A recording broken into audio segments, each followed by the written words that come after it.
నమస్తే, welcome to non stop news. రోజంతా బిజీగా ఉన్నారా? న్యూస్ అప్డేట్స్ మిస్ అయ్యారా? డోంట్ వర్రీ, బ్రేక్స్ లేకుండా బోర్ కొట్టకుండా నాన్ స్టాప్ న్యూస్ ప్రతిరోజు రాత్రి 9 గంటలకు. నేను హిమబిందు. నేను అనుశ్రీ. జాతీయ రాజకీయాల్లోకి మరో పార్టీ అడుగుపెట్టింది. 2 దశాబ్దాలకు పైగా తనకంటూ ఒక ప్రత్యేక చరిత్ర రాసుకున్న తెలంగాణ రాష్ట్ర సమితి కాలగర్భంలో కలిసిపోతోంది. టీఆర్ఎస్ పేరును బీఆర్ఎస్ గా మారుస్తూ ఆ పార్టీ సర్వసభ్య సమావేశం తీర్మానం చేసింది. ఇకపై తెలంగాణ రాష్ట్ర సమితిని భారత్ రాష్ట్ర సమితి పేరుతో పిలవనున్నారు. సీఎం కేసీఆర్ టీఆర్ఎస్ పార్టీ సభ్యులు తీసుకున్న ఏకగ్రీవ నిర్ణయంతో భారత రాజకీయ యవనిక మీదకు భారత రాష్ట్ర సమితి పేరు మీద కొత్త జాతీయ పార్టీ అవతరించింది. ఈ మేరకు టీఆర్ఎస్ పార్టీ అధినేత సీఎం కె చంద్రశేఖరరావు చేసిన ప్రకటనతో తెలంగాణ భవన్ ప్రగతి భవన్లో పండుగ వాతావరణం రెట్టింపైంది. దేశ రాజకీయాల్లో మా స్వరం వినిపిస్తామంటూ ముఖ్యమంత్రి కేసీఆర్ ఎప్పటి నుంచో చెబుతూ వస్తున్నారు. దేశానికి పట్టిన పీడను తరిమి కొట్టడానికి విజయదశమి వేళ ప్రయత్నం మొదలవుతుందంటూ గత కొంతకాలంగా ప్రకటిస్తూ వస్తున్న ఆయన తాను చెప్పిన ప్రకారమే భారత రాష్ట్ర సమితిని ప్రకటించారు. కొత్త రాజకీయ పార్టీకి జీవం పోశారు. జాతీయ పార్టీ ప్రకటన కార్యక్రమానికి కర్ణాటక మాజీ సీఎం కుమారస్వామి సహా దేశంలోని పలు పార్టీలకు చెందిన నేతలు హాజరయ్యారు. అంతకుముందు వారితో కలిసి లంచ్ చేశారు సీఎం కేసీఆర్. కాంగ్రెస్, బీజేపీ పనితీరు ఆశించిన స్థాయిలో లేదని, అందుకే కొత్త పార్టీ అవసరమని భావించిన కేసీఆర్ భారత రాష్ట్ర సమితి ఆవిర్భావానికి నాంది పలికినట్లు చెప్పారు గులాబీ పార్టీ నేతలు. తెలంగాణ రాష్ట్ర సమితి party has conducted its general body meeting on 5/10/2022 at its party headquarters at Hyderabad. The party general body meeting unanimously resolved to change the name of the party from Telangana Rashtra Samiti to Bharat Rashtra Samiti to expand its activities nationwide. Accordingly, the constitution of the party is also amended. 2024లో జరిగే లోక్సభ ఎన్నికలే లక్ష్యంగా ప్రణాళికలు వేస్తున్నామని, తప్పకుండా దేశ రాజకీయాల్లో ప్రభావం చూపుతామని BRS గా మారిన TRS నేతలు అంటున్నారు. జాతీయ రాజకీయాల్లో క్రియాశీలక పాత్ర పోషిస్తామని కేసీఆర్తో పాటు ఆయన మంత్రులు, నేతలు చెబుతున్నారు. పార్టీ పరంగా అన్ని పనులు పూర్తి చేశామని, ఇక ఎలక్షన్ కమిషన్ నిర్ణయం తీసుకోవడం లాంఛనమే అని వారు అంటున్నారు. త్వరలోనే ఢిల్లీలో కేంద్ర కార్యాలయాన్ని ఏర్పాటు చేసుకోబోతున్నట్లు వారు చెబుతున్నారు. ఉద్యమ స్ఫూర్తితో స్థాపించిన పార్టీని భ్రష్టు పట్టించి తన కుటుంబ ముద్ర ఉడ్డేందుకే కేసీఆర్ జాతీయ పార్టీ పెట్టారని బీజేపీ ఎమ్మెల్యే ఈటెల రాజేందర్ విమర్శించారు. రాష్ట్రంలో ప్రజా సమస్యలను గాలి కొదిలేసి జాతీయ రాజకీయాల్లో ఏం చేస్తారో చూడాలన్నారు. మునుగోడులో టీఆర్ఎస్ కు ఓటమి తప్పదన్నారు ఈటెల. అక్రమంగా సంపాదించుకున్న డబ్బుతోటి దేశంలో రాజకీయాలు చెలమని చేయాలని చెప్పి ఇవాళ ఏదైతే పడగల అంటాడో అది పగటి కలగానే మిగిలిపోద్దా, ఏమైందో వేచి చూడాల్సిందే.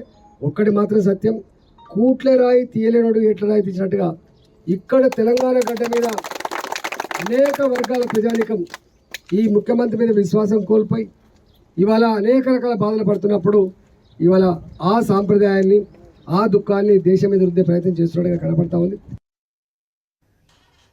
కుటుంబ తగాదాల పరిష్కారం, రాజకీయ దురాశ కోసమే కేసీఆర్ జాతీయ పార్టీ పెట్టారని టీపీసీసీ చీఫ్ రేవంత్ రెడ్డి విమర్శించారు. 11 ఏళ్ల పాటు తెలంగాణ పేరుతో కేసీఆర్ ఆర్థికంగా బలోపేతమయ్యారని, తెలంగాణ అస్తిత్వాన్ని హత్య చేశారని మండిపడ్డారు.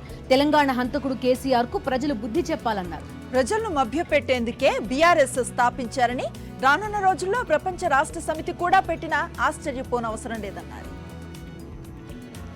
చంద్రశేఖరరావు గారు తెలంగాణ అనే పదాన్ని తెలంగాణలో కనిపించకుండా చేయడం ద్వారా కుట్ర చేస్తున్నాడు. దీన్ని తెలంగాణ సమాజం హర్షించదు. తెలంగాణ సమాజానికి చంద్రశేఖరరావు గారికి ఇంకా ఎలాంటి సంబంధం లేదు. ఈరోజు ఆయన ప్రజల్ని మభ్యపెట్టడానికో, లేదా కుటుంబంలో తగాదాలు తెంచుకోవడానికో, లేదా ఆయన రాజకీయం యొక్క దురాశను తీర్చుకోవడానికో భారత్ రాష్ట్ర సమితిగా పేరు మార్చుకొని ఉండొచ్చు. బీజేపీకి వ్యతిరేకంగా జాతీయ పార్టీ పెట్టడం సంతోషకరమన్నారు సిపిఐ నారాయణ. బీజేపీ వ్యతిరేక కూటమిని బలోపేతం చేయాలని, ఆ పార్టీని ఓడించే దిశగా కేసీఆర్ అడుగులు వేయాలన్నారు. టీఆర్ఎస్ నుంచి బీఆర్ఎస్ గా జాతీయ పార్టీగా కల్వకుంట్ల చంద్రశేఖరరావు గారు మార్చి ప్రకటించారు. బీజేపీకి వ్యతిరేకంగా పోరాడుతున్న సందర్భంలో ఆయన జాతీయ పార్టీగా పెట్టడం సంతోషం, మేము అభినందిస్తున్నాం, స్వాగతిస్తున్నాం. ఈ సెక్టర్ క్రెడిబిలిటీని కాపాడమని కోరుతున్నాం. అయితే ఒకటి పుట్టగానే అభినందించడం కాదు, ఆయన పుట్టిన తర్వాత జాతీయ స్థాయిలో బీజేపీ వ్యతిరేక కూటమిని బలోపేతం చేయడానికి ఉపయోగపడేటువంటి పద్ధతుల్లో ఆయన అడుగులు ఉండి మన్నలను పొందితే అప్పుడు నిజమైనటువంటి అభినందన చూడగలడు. విజయదశమి పూజలు ఏపీలో ప్రత్యేకతను సంతరించుకున్నాయి. వైఎస్ఆర్సీపీ పిలుపు మేరకు రాష్ట్రంలోని అన్ని దేవాలయాల్లో వికేంద్రీకరణకు మద్దతుగా పూజలు జరిగాయి. ప్రతి చోట కొబ్బరికాయలు కొట్టి 3 రాజధానుల ఆలోచన ఆచరణలోకి రావాలని ప్రార్థిస్తూ పూజలు చేశారు.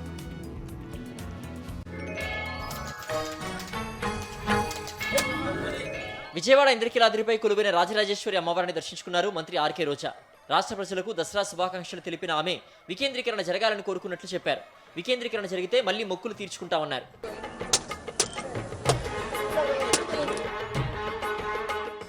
పరిపాలన వికేంద్రీకరణ జరిగి 3 ప్రాంతాలు అభివృద్ధి చెందే విధంగా న్యాయపరమైన చిక్కులు ఏవైతే ఉన్నాయో అవన్నీ కూడా తొలగిపోయి అందరం కూడా సమంగా అభివృద్ధి చెంది సంతోషంగా ఉండే విధంగా అమ్మవారి ఆశీస్సులతో 108 టెంకాయల్ని ఈరోజు కొట్టి మొక్కుకోవటం జరిగింది.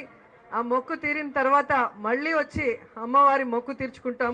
ఇక రాష్ట్ర వ్యాప్తంగా 3 రాజధానుల ఏర్పాటుకు మద్దతు తెలుపుతూ వాటికి ఎదురవుతున్న అడ్డంకులు తొలగిపోవాలని కోరుతూ రాష్ట్ర వ్యాప్తంగా ఆలయాల్లో కొబ్బరికాయలు కొట్టి ప్రత్యేక పూజలు చేశారు.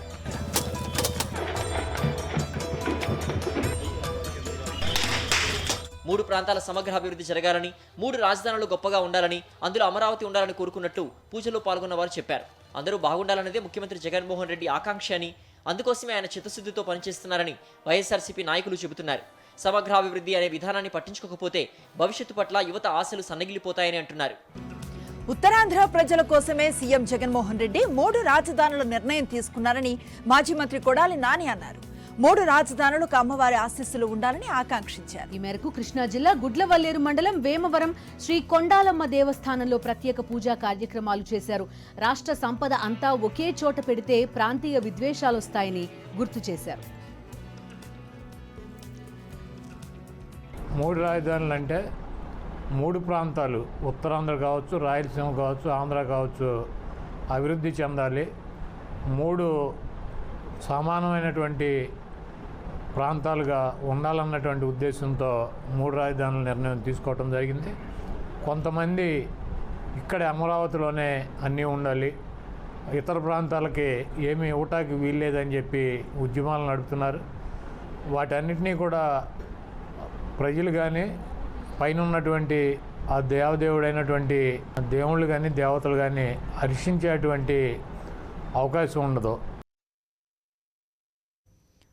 విజయవాడ ఇంద్రకీలాద్రిపై దేవి శరన్నవరాత్రి ఉత్సవాలు శోభాయమానంగా జరిగాయి. చివరి రోజు అమ్మవారు రాజరాజేశ్వరి దేవి అలంకారంలో భక్తులను కటాక్షించారు. మహిషాసురుణ్ణి సంహరించిన తర్వాత 3 దేవతల ప్రార్థన మేరకు శాంతించిన అమ్మవారి రూపమే శ్రీ రాజరాజేశ్వరి దేవి. మరోవైపు భారీ వర్షం కారణంగా నిర్వహించాల్సిన తెప్పోత్సవం రద్దయింది.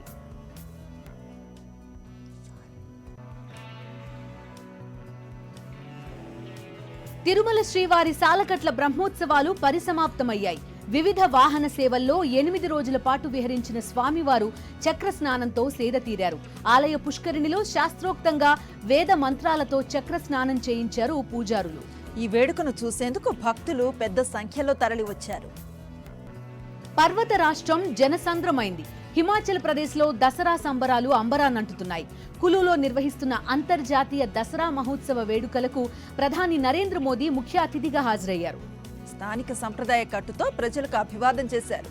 అటు కులు దసరా వేడుకల్లో ప్రధాని మోదీ పాల్గొనటం ఇదే తొలిసారి.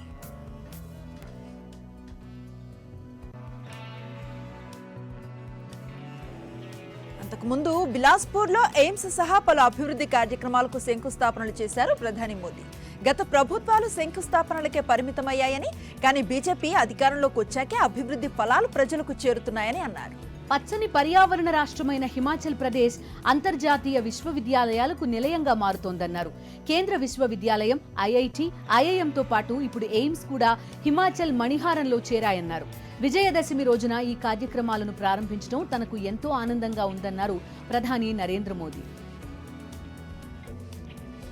सरकारें शिलान्यास का पत्थर लगाती थी और चुनाव निकलने के बाद भूल जाती थी.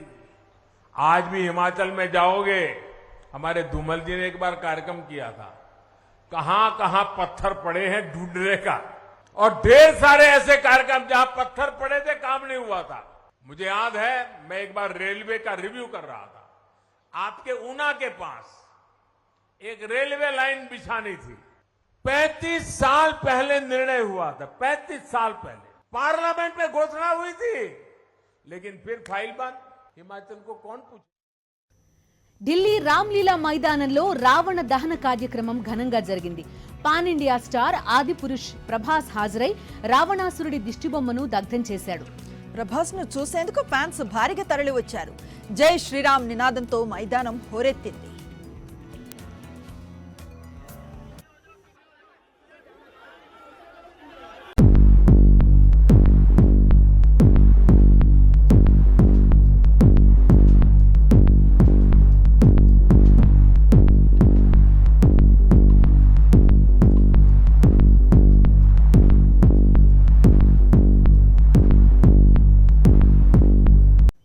సో ఆదిపురుష్ టీజర్ ఎట్లా ఉన్నా కానీ ఇది మాత్రం మంచి గౌరవం దక్కింది ప్రభాస్ అని చెప్పుకోవచ్చు.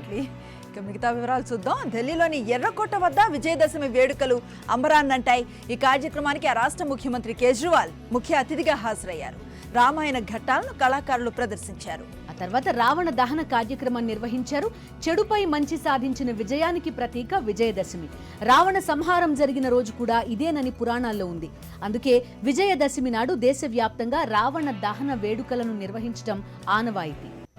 దేశంలో దసరా పండుగ అంటే ముందుగా గుర్తొచ్చేది మైసూర్. ఇక్కడి ప్యాలెస్ లో విజయదశమి వేడుకలు కలర్ఫుల్ గా జరుగుతాయి. కరోనా నేపథ్యంలో 2 ఏళ్లుగా నిరాడంబరంగా జరిగిన వేడుకలు ఈసారి అంబరాన్నంటాయి. మైసూర్ మహారాజా వంశీయులైన యదువీర్ కృష్ణదత్త దామరాజు వడియార్ ప్రత్యక్ష పర్యవేక్షణలో ఆయుధ పూజ ఘనంగా జరిగింది. ఈ కార్యక్రమానికి కర్ణాటక సీఎం బసవరాజు బొమ్మాయి హాజరయ్యారు. అశ్వాలు గజరాజులను అందంగా అలంకరించి ఊరేగించారు. మైసూర్ దసరా ఉత్సవాల్లో అత్యంత ప్రతిష్టాత్మకమైన జంబూ సవారీని నిర్వహించారు. చాముండేశ్వరి ఆలయంలో అమ్మవారికి ప్రత్యేక పూజలు చేశారు. ఇక మైసూర్ దసరా వేడుకలకు 100 ఏళ్ల చరిత్ర ఉంది. 10 రోజుల పాటు జరిగే ఈ వేడుకలకు దేశ విదేశాల నుంచి పెద్ద సంఖ్యలో పర్యాటకులు తరలివస్తారు. దేశంలో అన్ని వర్గాలను ఏకం చేసేలా ఓ సమగ్ర విధానం రూపొందించాలన్నారు ఆర్ఎస్ఎస్ చీఫ్ మోహన్ భగవత్. సమాజంలో అసమానతలు తొలగించినప్పుడే ఆత్మనిర్భర్ నినాదానికి ఓ అర్థం ఉంటుందన్నారు. విజయదశమి సందర్భంగా నాగ్పూర్లో దసరా ర్యాలీ నిర్వహించింది రాష్ట్రీయ స్వయం సేవక్ సంఘ్. మహిళలకు కూడా సమాన హక్కులు ఉంటాయని, వారి అభ్యున్నతికి స్వేచ్ఛ, స్వతంత్ర నిర్ణయాలు తీసుకునే వెసులుబాటు ఇవ్వాలని పిలుపునిచ్చారు మోహన్ భగవత్. మహిళలకు సముచిత స్థానం, దేశ జనాభా విధానం, కరోనా తర్వాత దేశ ఆర్థిక పరిస్థితులు వంటి పలు అంశాలపై ఆయన మాట్లాడారు. ఈ వేడుకల్లో ఎవరెస్ట్ పర్వత శిఖరాగ్రాన్ని అధిరోహించిన తొలి మహిళ సంతోష్ యాదవ్ పాల్గొన్నారు. संपूर्ण समाज में एक सहचित्तता का वातावरण बनता है और उस सहचित्तता के कारण प्रगति होती है. प्रत्येक व्यक्ति के और सामूहिक रूप से हमारे समाज के राष्ट्रीय चरित्र का ये महत्व का घटक है सहचित्तता. इसलिए हमारे संगठन मंत्र में उसको स्थान है. समानो मंत्र समिति समानी समानम मनः सहचित्तमेषाम समानम मंत्र अभिमंत्रमेव. सब समान कहा है, चित्त अलग अलग हो सकता है, इसलिए वहां साथ मिलकर चलने का निश्चय यानी सहचित्तता इसको बताया है. उस सहचित्तता के वातावरण में सबको साथ लेकर हमको चलना है. ఉత్తరాఖండ్లో చైనా సరిహద్దులోని ఆర్మీ బేస్ క్యాంప్లో ఆయుధ పూజ ఘనంగా నిర్వహించారు. రక్షణ మంత్రి రాజ్నాథ్ సింగ్ ఈ కార్యక్రమానికి హాజరై రక్షణ పరికరాలకు శాస్త్రోక్తంగా అస్త్ర పూజలు చేశారు. భద్రతా బలగాల హస్తాల్లో భారత్ సురక్షితంగా ఉందన్నారు రాజ్నాథ్ సింగ్. ఆర్మీ జవాన్లతో ముచ్చటించి వారికి పండుగ శుభాకాంక్షలు తెలిపారు. ఆయుధ పూజ కార్యక్రమంలో army chief general Manoj Pandey సహా పలువురు ఉన్నతాధికారులు పాల్గొన్నారు.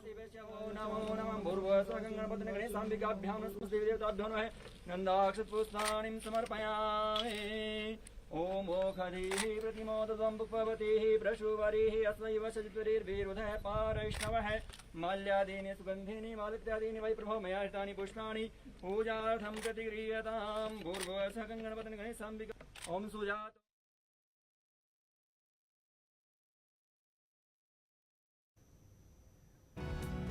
కేరళలో నిర్వహించే విజయదశమి వేడుకలకు ఓ ప్రత్యేకత ఉంది. చిన్నారుల చేత అక్షరాభ్యాసం చేయించడం వారి సంప్రదాయం. విజయదశమి పర్వదినాన్ని పురస్కరించుకొని అన్ని ఆలయాల్లో సామూహిక అక్షరాభ్యాస కార్యక్రమాలను నిర్వహించారు. ఈ కార్యక్రమాల్లో కేరళ గవర్నర్ ఏఎం ఖాన్, కాంగ్రెస్ అధ్యక్ష ఎన్నికల బరిలో దిగుతున్న శశి థరూర్ పాల్గొన్నారు. అక్షింతల పళ్ళెంలో పిల్లల చేత అక్షరాలు దిద్దించారు.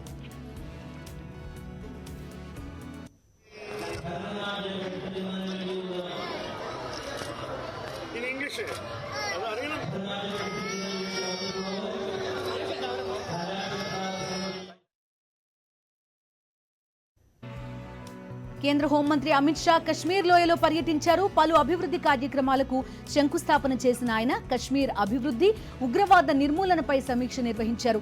సమావేశానికి lieutenant governor Manoj Sinha, army ఉన్నతాధికారులు హాజరయ్యారు. ఆర్టికల్ 370 రద్దుతో కశ్మీర్ శరవేగంగా అభివృద్ధి చెందుతోందని, యువతకు ఉద్యోగ ఉపాధి అవకాశాలు పెరిగాయన్నారు షా. సమీక్షా సమావేశం తర్వాత బారాముల్లాలో ప్రసంగించిన ఆయన కాంగ్రెస్, నేషనల్ కాన్ఫరెన్స్, పీడీపీ నేతలపై విరుచుకుపడ్డారు. 70 ఏళ్లుగా దేశాన్ని పాలించిన వారు పాక్తో చర్చించాలని ఉచిత సలహాలు ఇస్తున్నారని, అయితే పాక్తో చర్చల ప్రసక్తే లేదని స్పష్టం చేశారు షా. जिन्होंने 70 साल तक यहाँ राज किया, वो लोग सलाह देते हैं पाकिस्तान से बात करो. मेरा स्पष्ट मत है, मैं पाकिस्तान से बात करना नहीं चाहता. मेरे बारामूला के गुर्जर, पहाड़ी और बकरवाल भाइयों को बात करना. मैं कश्मीर के युवाओं को बात करना. जरा खुली नजर से, खुले दिमाग से सोचिए, जिन्होंने दहशतगर्दी फैलाई, इसने कश्मीर का क्या भला. అంతర్జాతీయ వివరాలు చూద్దాం. రసాయన శాస్త్రంలో ప్రతిష్టాత్మక నోబెల్ పురస్కారం ముగ్గురిని వరించింది. శాస్త్రవేత్తలు కరోలిన్ ఆర్ బెర్టోజీ, మోర్టన్ మోల్డల్, కె బారీ షెల్ఫ్లెస్లకు నోబెల్ ప్రైజ్ దక్కింది.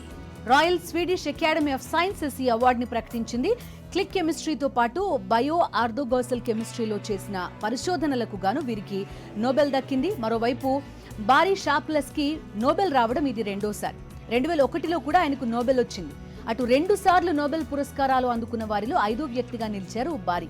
గతంలో John Bardeen, Marie Sklodowska Curie, Linus Pauling, Frederick సంగీర్లకు 2 సార్లు చొప్పున నోబెల్ వచ్చింది.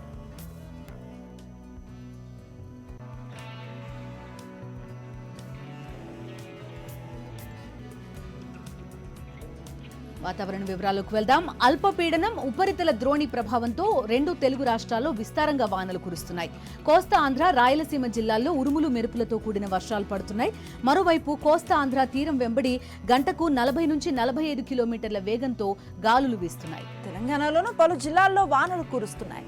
హైదరాబాద్ లో Banjara Hills, Jubilee Hills, Panjagutta, Ameerpet, SR Nagar, కూకట్పల్లిలో వర్షం కురిసింది. అటు మరో 2 రోజుల పాటు తెలుగు రాష్ట్రాల్లో ఓ మోస్తరు నుంచి భారీ వర్షాలు కురిసే అవకాశం ఉందని వాతావరణ శాఖ వెల్లడించింది. మరోవైపు దేశ ఆర్థిక రాజధాని ముంబైలో వరుణుడు దంచి కొడుతున్నాడు. భారీ వర్షానికి తోడు పెనుగాలులు వీస్తున్నాయి. లోతట్టు ప్రాంతాలు జలమయమయ్యాయి. పలు కూడళ్లలో ట్రాఫిక్ భారీగా జామ్ అయింది. ఒక్కసారిగా పెద్ద వర్షం పడడంతో ప్రజలు తీవ్ర ఇబ్బంది పడ్డారు. అటు మరో 2 రోజుల పాటు భారీ నుంచి అతి భారీ వర్షాలు కురిసే అవకాశం ఉందని వాతావరణ శాఖ తెలిపింది. రోజంతా మీరు బిజీగా ఉంటున్నారా? మీ చుట్టూ ఏం జరుగుతుందో తెలుసుకోలేకపోతున్నారా? డోంట్ వరీ, రోజు రాత్రి 9 గంటలకు రెడీగా ఉండండి.